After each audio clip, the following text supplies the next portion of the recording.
All right. Welcome back to Mystic Portal Emporium. I'm Eternal GM, I'm Narg, the Portal Dweller. and today's topic is actually going to focus a little bit on our future products coming out. Specifically, one of our setting modules, the planet of Therendal. And we're actually going to focus more specifically into one of our first micro settings, one of them that we'll be actually pairing with the Kickstarter when we get to that, called the Axehead Isles. So, to really start with this, I'd like to describe how it actually formed. So, an asteroid or comet, whichever one's actually more accurate, uh, came down and hit the tail section on the southwestern side of a continent called Dracovaria. When it hit, it actually shoved up enough land and chunks of rock to form the Axehead Isles out in the sea towards the west, a little kind of southwest specifically. So this formed what we have termed as Pommel Island, the Splintered Isles, and Axehead proper. So that's how they formed. But let's go into them a little more specifically. So, um, pretty soon you'll be seeing the picture, and I know it's not great quality. I've had a lot of issues with being able to deal with the computer. We had an old partner to the system, and that guy I was working with as he left, so I lost a lot. So this is the remaining picture of Pommel Island. Now, Pommel Island will be the starting location. This will be a lot more early level stuff. You won't have to deal with heavy and high level encounters to say. But what you will be able to experience is three different societies, as well as the old areas that used to be the original locations of each of these groups. I'll be going into that next, but to focus on this, we have one town on the western side, kind of more in the north, that's more of the mining town. Um, they have a lot more structured and militaristic and more traditional medieval kind of society. In the south of the picture, you'll notice this kind of little gulf like area. This is more of the kind of farming society. This is also a lumbering society.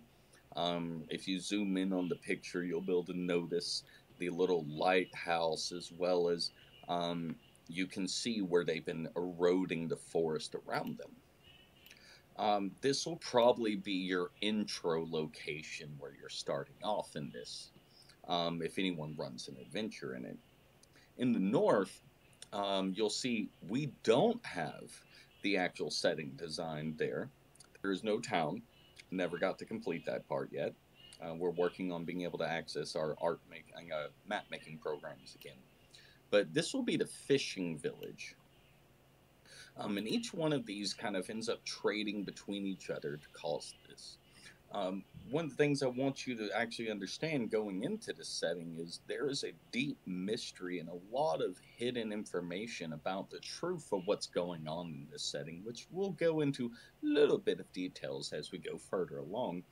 But mainly, I want you to understand that there is a mystery here and a reason why no matter where you go, the world will interact with you. And we'll cover what I mean by Barovian setting towards the very end of this. But Nard, you specifically have come up with some really interesting creatures, specifically on the Pommel Island section. So why don't you cover some of those? Right, so,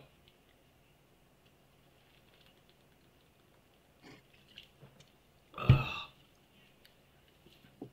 first thing I want to talk about, which anybody who's been following on my TikTok since I first started it up, which I don't think a lot of people would have, well, at least not the first few videos, but I did talk about it a little bit on there. So one of the first things I made for Pommel Island was the Blast Blossoms, as they're called. They are a very small, about the size, well, not so small, about the size of a basketball pod, like a big bulb. Kind of, think back to like what you'd see, round, and then they kind of like a little plant bulb. And these bulbs They get their name because these plant bulbs are filled with a pollen that they use for reproduction, a spore-like pollen mixture thing. But these are highly volatile, and they react harshly with oxygen because they are coated in sodium. Uh, it's very volatile when exposed to oxygen. And in the area that they will be in, there's a lot of humidity and a lot of oxygen. So when they release that into the air, it ignites and it causes mass explosions. Controlled within a small little area, but these things grow on vines in big patches. So one goes off, you've got pretty much a small crater, which plays into the thing that we'll talk about here in a second. But the blast blossoms only activate whenever they are deprived of sunlight. So that leads into an issue of, oh, well, I mean, the sun goes down every night. What are we supposed to do? Well, that, again, there's something that plays into what keeps that from being a big problem here in a second. But this is a really good way of helping the plant itself reproduce as well as it is helping other things reproduce. So one of those things being the creature with which it shares its symbiosis with, and that would be the nitro newt, as they are called. They are very small amphibious creatures which can live in the water, and that's where they start their lives. And then they'll move on to land and live from there, but they lay their eggs in the craters which get filled with the water from the surrounding mangroves and rain and whatnot, these craters that are created by the blossoms. They'll get filled with water, the newts will crawl into these little divots, and they'll lay their eggs in there, and then when they hatch, they'll come out. And these newts are covered in a very slick, really thick mucous membrane like most amphibious creatures would be. But what they'll do to keep themselves from being victims of predation by some of the other creatures that live around Pommel Island is they will go up underneath a blast blossom and gnaw at the vine until the blossom falls off, and then they will affix it to their backs. That way, if anything comes at them, since they're so small and low to the ground, the blossom will be covered by the shadow of the aggressor, thus depriving it of its sunlight and causing it to release its explosive payload. So the blossom will constantly be moved around into the sunlight by the actual newt itself in order to close back up and start producing more of its spores and whatnot. And at night, in order to keep them from constantly going off, the newts will take them into some of the cave systems around, which are filled with a special crystal that get charged by the radiance of the sun through the refraction of the water coming from that pours down in the caves. And this sunlight refraction gets stored in the crystals, and enough like a solar powered battery that all throughout the night there's just constant radiance and sunlight in these caves, not only to keep the newts warm, but to keep the bulbs from detonating every 3 seconds. And then they're just useless whenever they run their payloads dry, because you reproduce so many times and your clock's done. So this really helps both these creatures to thrive and succeed in the habitat that we've created here in Pommel Island for them.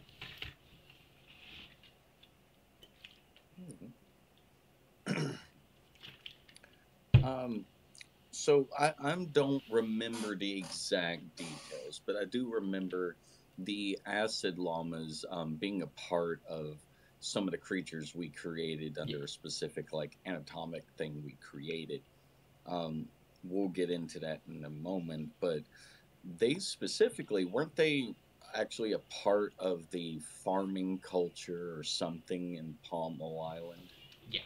So the acid llamas get their name because they are one of the few creatures who can digest and actually manage to eat a very special fruit which grows around the island known as a kill lemon. They are called because they are highly acidic, and to the point that if you get the juices of one on any metallic surface, it will start to corrode very slightly, but enough that it's noticeable and can be, you'll have to use a repair kit for it. So the farmers will harvest these things, albeit it's very difficult getting them to begin with for reasons we'll talk about when we get to them. But the llamas are fed these lemons and are able to, as llamas do, spit. But instead of spitting just regular spit or spitting bars as most famous rappers would, these llamas are in fact spitting acid, highly corrosive acid. And because of, one lemon's enough to put some chip in an armor. But the amount these things are eating and digesting at once is enough to seriously fuck something up, which is exactly what the farmers want, because there are predators on this island which would come after their more generic livestock. And the llamas are kind of in place there the way in real life we would keep donkeys. So that way if coyotes or foxes came in to fuck with something, the donkeys would immediately stomp that out. So that's the whole reasoning behind keeping these llamas around, not so much for food, but more so for defense.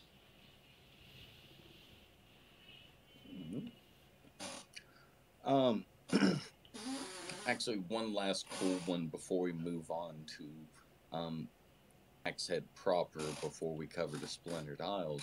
Um, what was the little, like, kind of, not cliff wall, but the, like, edge wall as the Pommel and Axe Head Isle kind of increases in its height? They also were present on, weren't, Pommel Island, weren't they the, like, lunar cats or something like that? Yeah.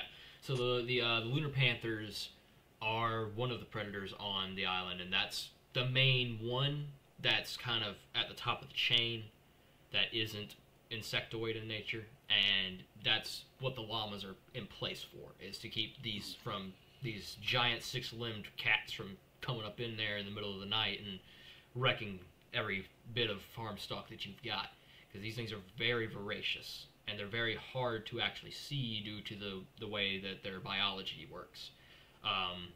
So the way the lunar panthers work is that they're called such because they come out at night, because their fur is specially adapted to the ray, the reflection of the sun off the moon, which is just dim enough to kind of flow through their fur and give them a sort of mirage effect. When you see them, you can't really tell they're there. It's like looking at a moving, piece of glass, really, because they're not.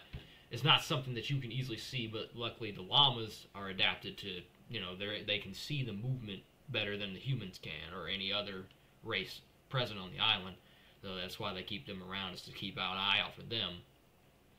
And then, just to go back to the lemons, the reason they're so hard to get hold of is because they are being guarded by caustic-tailed scorpions, which are, they're about the size, I'd say, of a medium to large dog.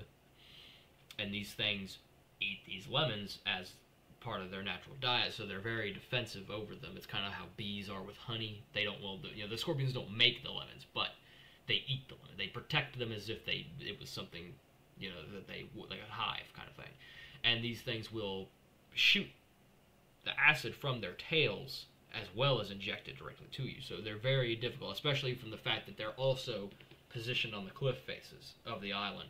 So getting up there in the first place is no easy task, and then actually getting it from them is just another issue. And people would be like, well, why don't they just take a lemon and plant it? Well, because the only thing that can support the life cycle of this plant is the rock faces, because of how corrosive and deadly the very seeds of the lemon are. They would just destroy the pH balance of the soil and just rid a whole field barren. You wouldn't be able to plant anything there for years. So people try to just go pick them from where they came from, as opposed to ruining their whole field for like a few seasons worth. One thing I would like to cover before we move on to Axe Head proper is actually what caused the shifts. Like, if you look at our map, you'll notice there's locations like in the forest in the north. You'll notice there's a castle in the center, and how to the west of the southernmost little settlement, you'll notice there's an island in the middle of that lake that's got a kind of castle or compound like thing on it. And I know you're immediately going to go, well, what are those? Why do you have these other places that aren't actually where people are? So once the people kind of started amassing and doing their thing and affecting the island to a big degree,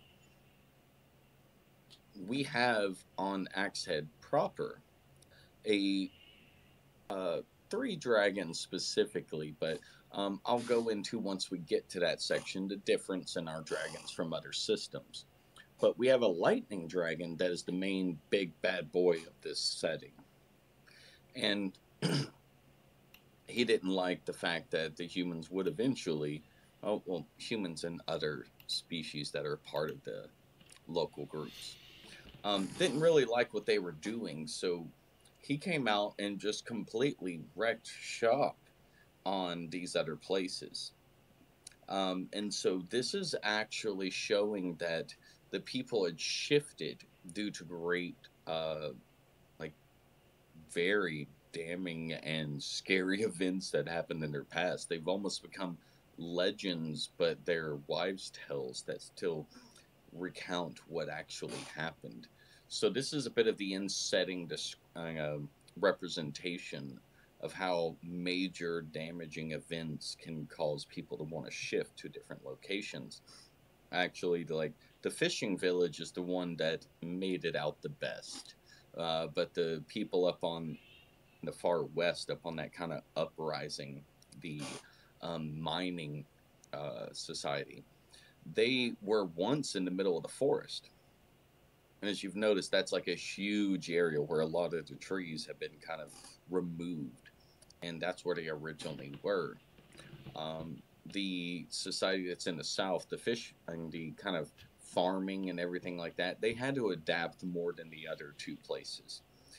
Their way of life was shifted. They once were the main fishing culture and things like that, but kind of took second place in that once they shifted over from the castle that they were once on. And this was kind of just meant to add a bit of lore and other stuff to the setting, but also represent in the setting the destructive power and the actual threat that this lightning dragon represents. So, the destruction of the old kingdoms that were formed here is very important for you to be able to figure out as the players what actually is going on. It's kind of like going to a town and, everything seems normal, but then you start to notice how there's certain things people don't talk about or brush off and avoid in conversation. And, it would build that natural curiosity. So that's what we kind of designed into this to kind of help you delve into and learn more of the secrets of this actual setting. Um, we will be adding a lot more to that and more details. We have some kind of ideas we're throwing around on it. And yeah, on Gilded, there's some stuff in our section describing a bit of the story, but they're very much just like a paragraph. It's not really in depth yet. We've been focusing more on the system itself, but um, that's pretty much Pommel Island. Now, Axe Head proper is where it gets interesting. Because of the way we designed it, you have cliff facings that you would have to climb up. And as he already mentioned, the Lunar Panthers are going to be a big issue to get past if you are going to try and climb up the edge. And even if you have equipment, you're still going to have to deal with these things mid climbing the walls. So it's probably not the way you'd want to go. You'd want to enter during out the swampish kind of bog like area, which is almost a maze, trying to get a ship to kind of navigate in. But that's where, again, the blossoms come in and create a really big issue. So one of the oppositions that exist have already learned how to deal with this and an alternative method of actually pulling the ships in and not actually free flow trying to, you know, drive them in. But you would start off with that, and there's a forested section and a swamp-like section that deals with what we've determined to call more beast-like dragons. They're natural occurrences, which are slightly different than our mainstay like typed dragons.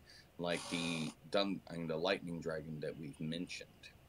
Um, so going onto this island, you'll experience this as the most dangerous area in the entire setting. If you're going here, you are trying to solve the main problems that exist with this setting. And if you want to avoid all that, you probably will never go onto this island.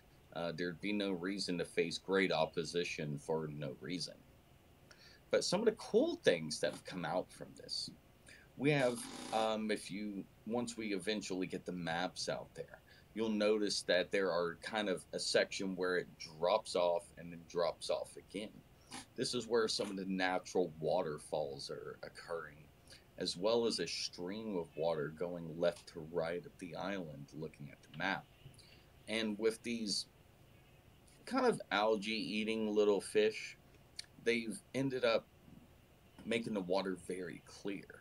And with the mineralogy and geology of these specific rocks that were blasted from Dracovaria, we actually have embedded bits of gold and these crystals that come in rainbowish different colors. Everything from blues, reds, and greens to even yellows and pinks. This, if the light strikes it perfectly, especially on the front of our module for it, we're going to display that this golden shimmering rainbow reflection will actually impact the clouds that have come into the center and will give them that same rainbowish gold shimmering look, creating something very fantasy styled and pretty. In the most dangerous location in this setting. So you'll end up having a lot of, and Audie right now isn't able to take part, but he's the reason that we actually have that. I wanted something with these crystals because it's very fantasy. Being a fan of things like Crash Bandicoot, you even as a child, I was like, oh man, multicolored crystals. This is amazing. And these different gemstones, it's like peak cool. And as an adult now, I grew up and still have that connection to these different colored gemstones and crystals, and we're going to involve that as much as possible. So when me and him combined efforts on looking at this, and he was grounding it into real world geology and stuff like that, we ended up coming up with something that could reflect and put a color out on the clouds. So this section of the Axehead Isles, being Axehead proper, not only is the most dangerous, but actually is the most beautiful landscape and scenery that you're going to experience in the Axehead Isles. Um, I'm gonna go use the restroom, but Narg, I know you had some specific creatures that were meant specifically for Axehead proper. Um, Maybe go into some of the concepts of our giant insects that are meant to be in this setting. Alrighty then. Pardon me. So I know giant insect wise, for Axehead anyway, let me go ahead and pull this back up. I cannot for the life of me remember anything off the top of my head right now. But I know that, let's see. In terms of actual insects, I remember one of the insects I know for a fact that we did have, I believe, was on Pommel. Those being buzzard wasps. As far as it goes in Axehead proper, I want to say, no, that's right. I got that backwards. Axehead proper is where the scorpions are. And then we have the buzzard wasps on Pommel. So we already talked about the or on there on Axe. Let me actually look at the thing. I could be completely wrong and getting a lot of this wrong. I have this written down here. Okay. Wow. So I was wrong on 2 counts here. So according to this, Axehead is the location for both of those. Ah, interesting. Okay, so I mean, you can find them on the other island as well, but they are mainly on Axehead. But they can be found very easily on Pommel or Axe Head. But the buzzard wasps are very, very large insects and are mainly what's going to be the prey, or not the prey, the predator of the aforementioned nitronewts, which is kind of why they've adapted that symbiosis with the blast blossoms. So these things are extremely dangerous, though, because these are also like large dog-sized creatures. These are giant insects. Keep this in mind. And they have a neurotoxin inside them, which they can not only induce a hallucinogenic effect, but if they give you a large enough dosage like they do to humanoid-sized beings, that results in seizures over time, because these are very potent neurotoxins in these giant creatures. Mostly they'll go after carcasses or a decaying fruit, but and then this is where they get their name, of course. But if they can't find anything of that nature, they will often go after the nitronewts, because they just, what else am I going to do? I either starve or I find something dead. Maybe I should just make something dead. That's kind of how that works with them. But these things are nothing to mess around with. A lot of people are like, oh, it's just a big bug. No, these things live in swarms. And I mean, it doesn't take long for these things to go through and just completely destroy a low-level party who's not prepared. And they also, like I said, as a swarm, these things have a queen. So imagine the size of this thing, which not only is just, massive in and of itself, but she controls all of them to basically do everything. But, that's just one of the many dangers that await people when they get to the Axe Head Isles. Just the sheer amount of creatures that are here that are not only beautiful and breathtaking and unique in their biology and physiology, but the fact that so many of them are so deadly in this one ecosystem is just you really need to watch your step wherever you go with these suckers, because these things are around almost every tree corner, and they will just absolutely just ruin your day if you're not very careful with them.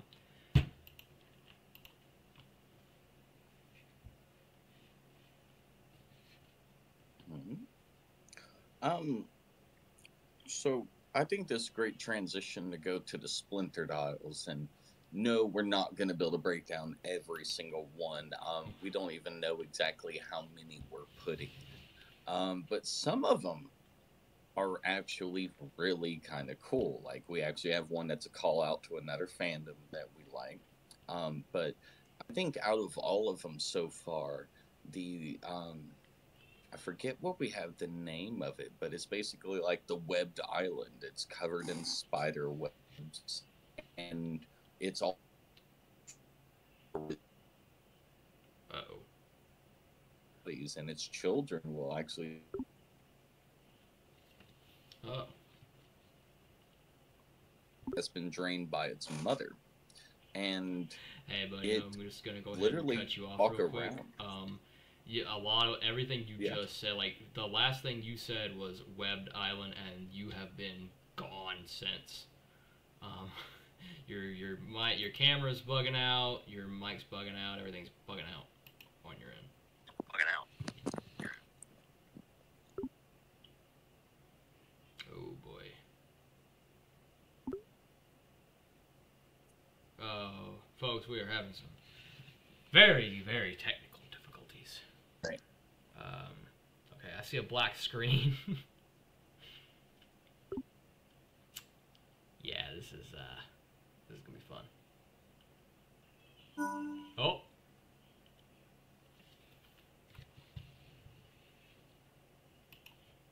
Well, damn. And now I'm gone. Oh. Basically, yes, I can hear you. Hang on. Turn on the camera. Why is my camera not working now? No! Don't do this to us, Gilded. Please. You were supposed to be the chosen one. Oh yeah, it works for an hour on one we improvise, and then one we plan out. It's like, nah, screw you guys. Dude, what is with my camera? While he's figuring out his situation, I will kind of go back over is focusing on the spider. Uh, it's kind of a marionette styled spider. The whole point of it and its babies is to help lure more people to it. Some of the children will actually encompass going within and kind of marionetting from within, puppeteering, if you will, a person that would be missing because obviously they came here and they got killed by these things. But now they can help lure other people onto the island. And this is in effect to keep them all alive, but also one of them will eventually rise up to be the replacement of the main brood mother that is the main central focus of this island.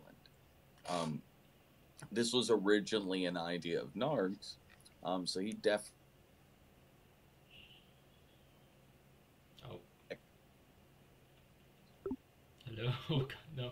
Oh, he's back. Okay, hold on. Okay, I'm going to just go ahead and everybody, we're gonna pause right here. We're gonna try and figure out what the actual hell's going on with our shit real quick. All right. Well, just on that, we will be ending this one and starting a part two. Part two, he says. All right. So yeah, well, all right. Then we'll stop here, and when we come back, we will be discussing, from what I gathered from the choppity bits I could understand, the Congadero spider.